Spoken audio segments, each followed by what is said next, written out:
华航应该要面对的责任非常的清楚，有两个部分的责任，一个部分是在行政法规上面的责任，那一个部分是刑事犯罪的责任。我先就行政法规部分的责任来加以处理。好，第一个部分，针对有关于华善空存，他们事实上在处理有关于保税物品的整个行政作业流程上面，它是违反了保税仓库的管理规定，也违反了依照关税法的授权办法。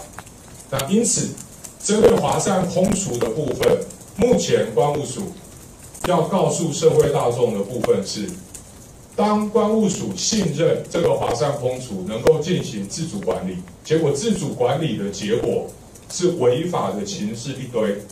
那关务署什么时候要开罚？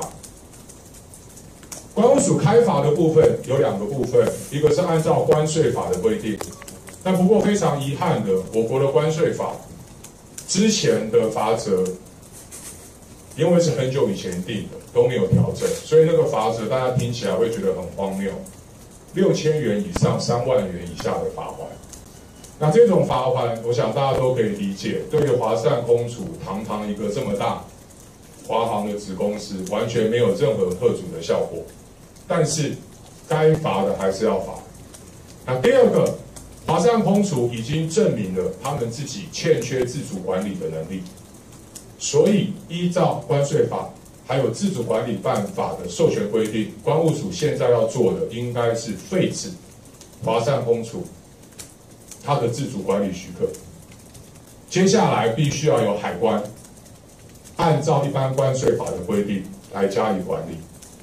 那这件事情是华善空厨他们自己要去面对的。那第二个部分，华航公司必须要面对的事情是，依照烟酒管理法还有授权的办法，销售5条以上，知道他要带进来的，就必须要有烟酒进口业的许可执照。华航明明知道他们没有，为什么还销售这样子的货品给他？那个不是说有一个人在后台上面登档就可以轻轻接过去的。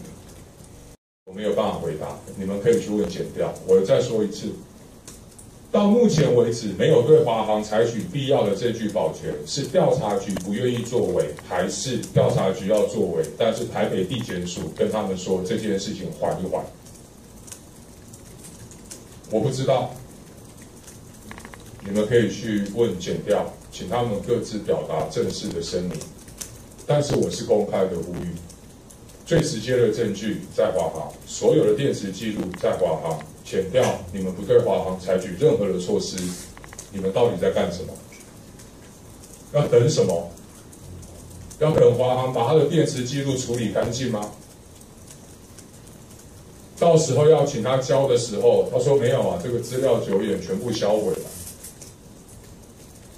还是要等到真的执行搜索扣押的时候，扣押回来发现过去的资料都凭空消失了。这样国人能幸福吗？这个符合蔡总统所宣誓要彻查到底的决心跟态度吗？蔡总统既然已经这样讲了，我相信蔡总统的宣誓。但是下面所有的官员，是不是大家有共同的决心跟共识？还是把蔡总统的话当成耳边风？总统说要彻查到底，下面的官员继续我行我素。